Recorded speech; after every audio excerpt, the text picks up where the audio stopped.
आज ये press conference विकलांग अधिकार मंच हरियाणा संबंधित एनपीआरडी के आह्वान पे की जा रही है।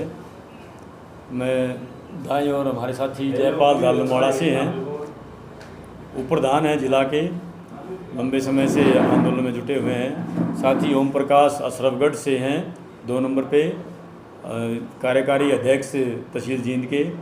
मैं कपूर सिंह जिला सचिव एवं राज्य उपाध्यक्ष विकलांग अधिकार मंच हरियाणा।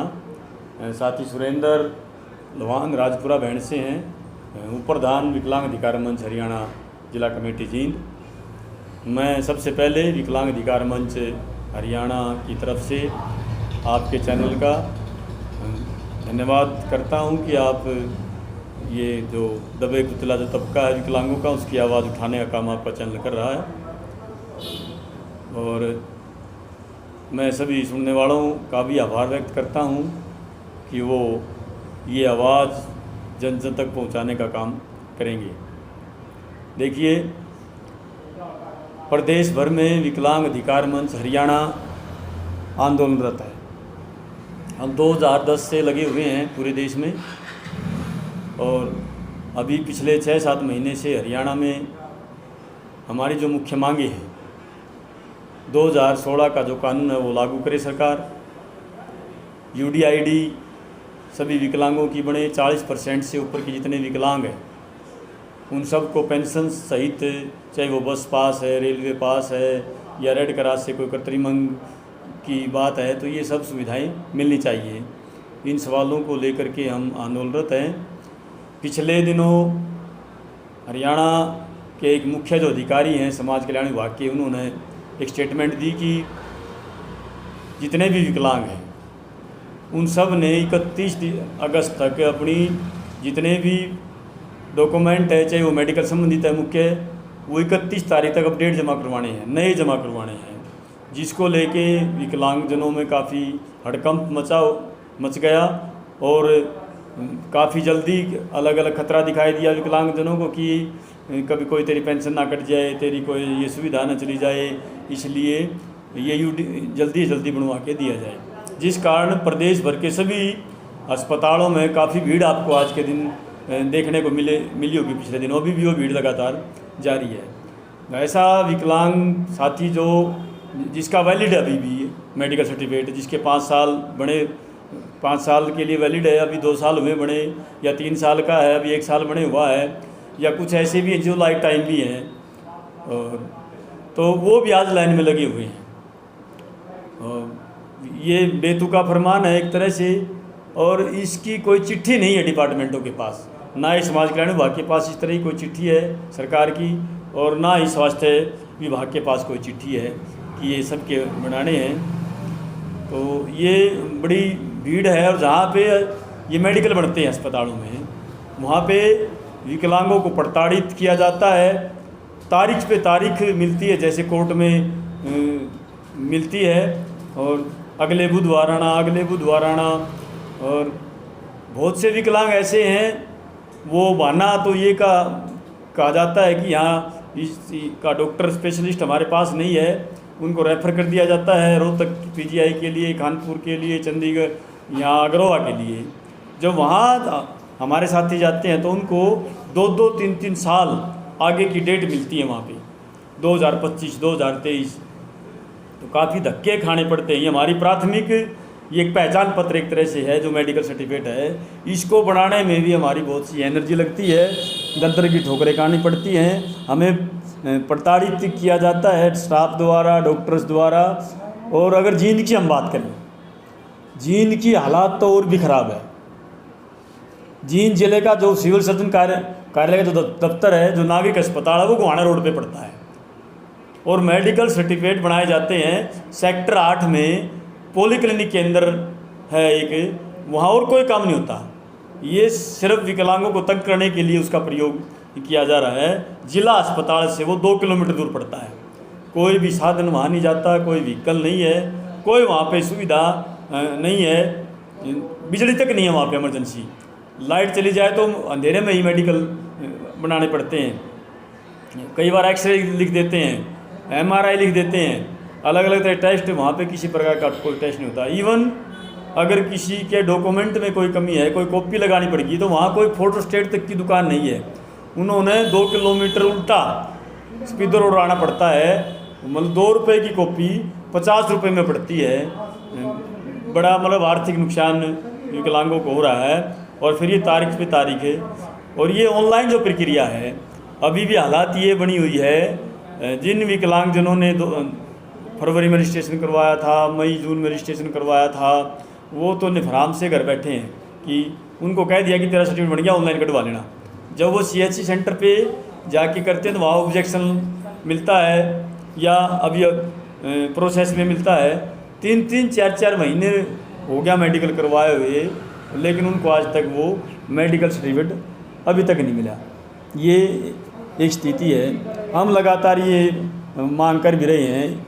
इस समस्या को लेकर के 3 अगस्त 2022 से पोलिंग क्लिनिक के अंदर जहाँ पे मेडिकल बनते हैं, वहाँ हर बुधवार को विकलांग अधिकार मंच के बैनर से धरना लगा हुआ है। और उस धरने के बाद कुछ द्वारमा पीने के पानी का प्रबंध हुआ है, कुछ बैठने के लिए कुछ शौचालय नहीं है, बिल्कुल भी शौचालय हमारे अनुरूप नहीं है।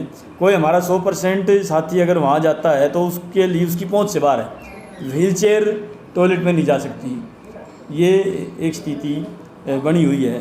इसके अलावा अभी पिछले दिनों, पिछले 7-8 महीने से निराश्रित पेंशन, हमारे विकलांग साथियों के जो परिवार हैं, पत्नियां और बच्चे हैं, उनको निराश्रित पेंशन मिलती है, और पिछले 8 महीने से वो मिल नहीं रही। हमारे साथ में बैठे साथी जयपाल, दोनों बाजू नहीं है, 100% विकलांग है, 8 महीने से पेंशन नहीं मिल रही परिवार। और ऐसे बहुत से, अगर हम हरियाणा की बात करें तो प्रदेश भर में 30,000 से ऊपर ऐसे विकलांग साथी हैं जिनको निराश्रित पेंशन मिलती थी, अब वो बंद है।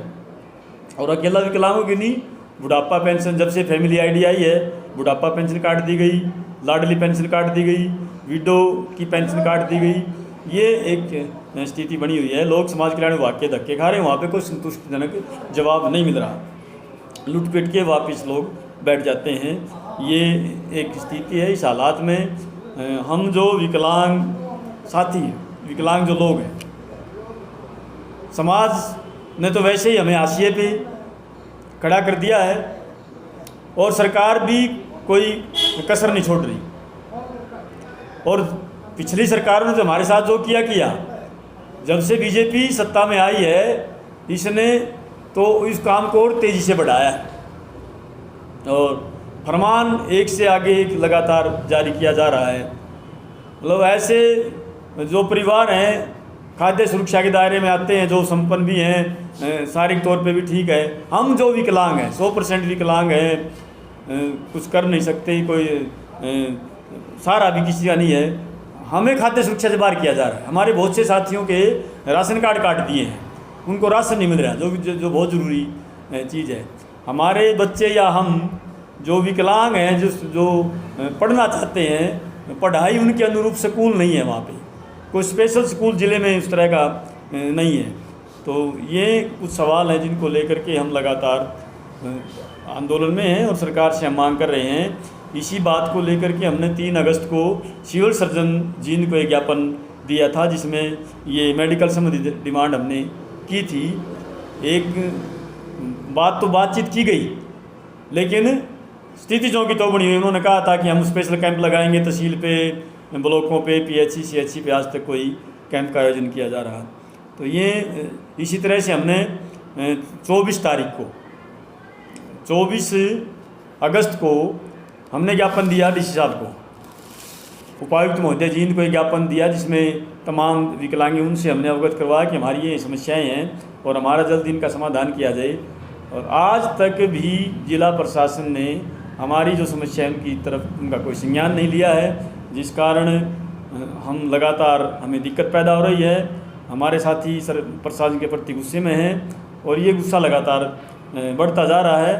और मतलब हमारा शोषण एक तरह से किया जा रहा है। पेंशन बनवानी है तो प्रताड़ित किया जाता है, मेडिकल सर्टिफिकेट बनवाना तो प्रताड़ित किया जाता है, बस में जाएं तो हमें प्रताड़ित होना पड़ता है। हमें शारीरिक मानसिक तौर पे प्रताड़ना झेलनी पड़ रही है 75 साल की आज़ादी के बाद भी। तो ये इस बात को लेकर के आज हमने ये प्रेस कॉन्फ्रेंस बुलाई है कि मीडिया के माध्यम से हमारी आवाज़ उठाई जाए।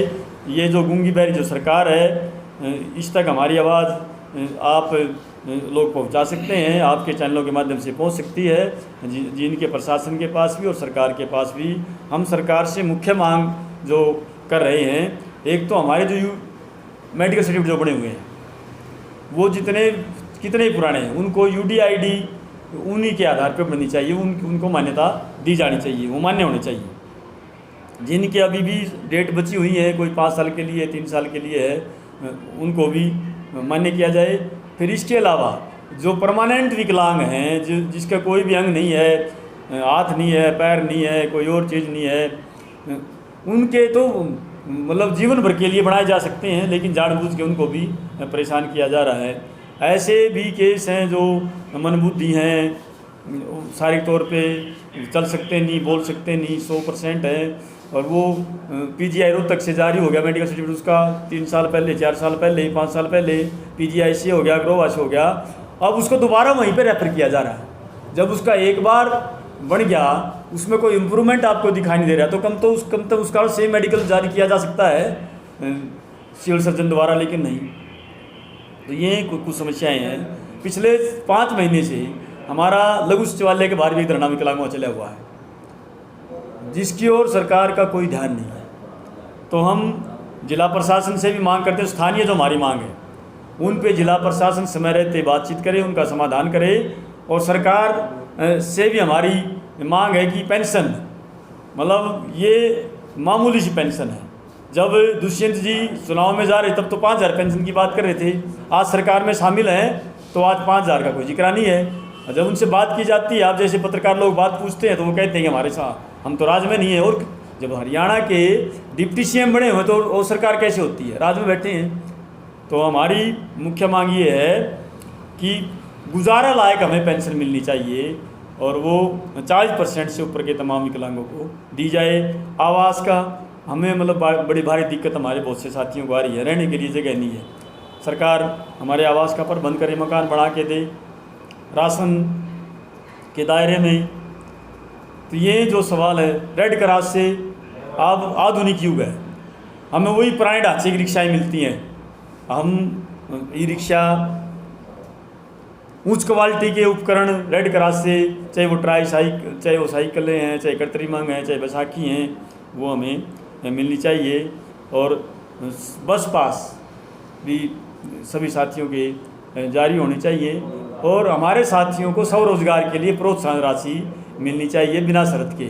शर्त लगा रखी है और लोगों ने 1-1.5 साल से अप्लाई कर रखा है, विकलांग है उस समाज कल्याण पिछड़ा वर्ग का जो दफ्तर है उसमें, लेकिन लोगों आज तक भी कोई उनको सुविधाएं वो जो राशि मिली थी वो नहीं मिल रही, उनमें भी धक्के खाने पड़ रहे हैं। तो ये जो सवाल हैं, इन सवालों को लेकर के हमने आने वाली जो 16 सितंबर है, 16 सितंबर को ये जो जिनके जिला नागरिक अस्पताल, जीन जो सामान्य अस्पताल है, जिला मुख्यालय है, सिविल सर्जन का जो कार्यालय है, इस पे हमने धरने का कार्यक्रम बनाया है। पूरे जिला भर से विकलांग साथी शामिल होंगे और वहाँ हम इकट्ठा होकर के उपायुक्त कार्यालय पे भी प्रदर्शन करेंगे। हम आपके चैनल के माध्यम से ज़िले की जनता से और विकलांगजनों से अपील करते हैं कि वो ज़्यादा से ज़्यादा संख्या में 16 तारीख को सिविल सर्जन कार्यालय जींद में अपनी इकट्ठा होकर के अपनी आवाज़ बुलंद करें। आप सबका धन्यवाद, नमस्कार।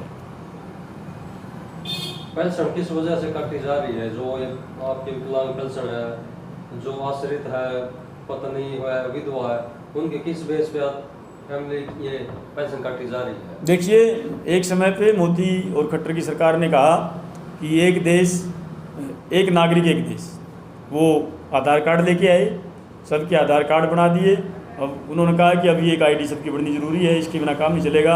अब वो दोबारा लेके आए कि एक परिवार एक देश, ये फैमिली ID, परिवार पहचान पत्र जो बनाया जा रहा है। और ये हरियाणा प्रदेश पूरे भारत का एक ऐसा प्रदेश है जहाँ पे ये फैमिली ID बनाई गई है। और दुनिया भर की गड़बड़े हैं फैमिली ID में, नाम गलत हैं, आमदनी गलत है, पेंशन के लिए जो सरकार ने जो क्राइटेरिया तय किया है वो 2 लाख रुपए का है परिवार का, और गलत आमदनी उसमें दर्शाई गई 2-2, 2.5-2.5, 3-3 लाख रुपए आमदनी फैमिली आईडीयू में। विकलांग जो परिवार 100% परिवार है, बस मतलब सिर्फ पेंशन पे ही उसका गुजारा है, कोई स्थायी रोजगार नहीं है, कोई ज़मीन जायदाद नहीं है, ये आमदनी नाजायज आमदनी एक तरह से दिखाई गई है, दर्शाई गई है। एक मुख्य कारण तो ये भी है पेंशन काटने का। दूसरा, जांच के आधार पे सरकार कह रही है गलत लोग ले रहे हैं, लेकिन वो गलत आज तक कोई पकड़ा नहीं गया, और वैसे ही लोगों की ये बंद की जा रही है। हम ये कहते हैं कि फैमिली आईडी कोई पैमाना नहीं है, मतलब एक परिवार में अगर कोई नौकर भाई है या कोई ज़मीन जायदाद किसी ने जो विकलांग उसका क्या बांटा रहा है। मतलब स्थिति तो यह है कि फैमिली आईडी में मेरे को 2,500 रुपये पेंशन मिलती है, वो भी आमदनी में, वो तो आमदनी तो नहीं है। वो सामाजिक समान भत्ता जो सरकार दे रही है वो है, वो उससे गुजारा भी नहीं होता। तो ये जो गलत तरीके से पेंशन काटी गई है, और हमारे बहुत से साथियों को जो गुजारा है वो पेंशन है, तो इसलिए पेंशन भी ये गुजारा लायक मिलनी चाहिए। हमारी पेंशन की तो सरकार बात करती है, फैमिली आईडी का बहाना बना के दूसरे तीसरे। सत्ता में जो लोग हैं वो तो 4-4 तरह की पेंशन ले रहे हैं, और वो कोई 1,000-2,000 नहीं, लाखों रुपए पेंशन लेते हैं, जिसकी वजह से देश पे संकट बढ़ रहा है। हम जो समाज के दबे कुचले जो लोग हैं, जिनके कोई साधन नहीं है, अधिकार है हमारा सरकार हमें पेंशन दे, वो भी गुजारा लायक। इसके अलावा इलाज की बात है, कहने के लिए तो आयुष्मान भारतीय योजना का ढिंढोरा सरकार द्वारा पीटा जा रहा है, लेकिन हम किसी भी अस्पताल से रहे, हमें भी उस लाइन में लगना पड़ता है जहाँ लोग लगे हुए हैं। कोई किसी तरह के इलाज का बेनिफिट हमें नहीं मिल रहा, तो हमें भी फ्री इलाज, फ्री शिक्षा, फ्री आवास, इसका प्रबंध सरकार हमारे लिए करे। इन तमाम सवालों को लेकर के विकलांग अधिकार मंच हरियाणा आंदोलन में है, और हम पुनः 16 तारीख को तो 16 सितंबर को हम जिला सिविल सर्जन कार्यालय पर प्रदर्शन करेंगे, धरना देते हुए उपायुक्त कार्यालय पर प्रदर्शन करेंगे। समय रहते सरकार हमारी समस्याओं का समाधान करे, अन्यथा प्रदेश भर में एक बड़ा आंदोलन विकलांगों का होगा। धन्यवाद। हम समाज के सभी तबकों से, बुद्धिजीवियों से, जन संगठनों से, विपक्षी पार्टियों से अपील करते हैं कि हमारे आंदोलन में सहयोग करें, और हमारी जो समस्याएं हैं उनका निदान करवाने के लिए हमारा सहयोग करें। और विकलांग साथियों से तो हमारी पुरजोर अपील है कि वो 16 सितंबर को ज़्यादा से ज़्यादा संख्या में जींद के नागरिक अस्पताल में पहुँचें, ताकि हम अपनी मांगों को मनवा सकें। धन्यवाद।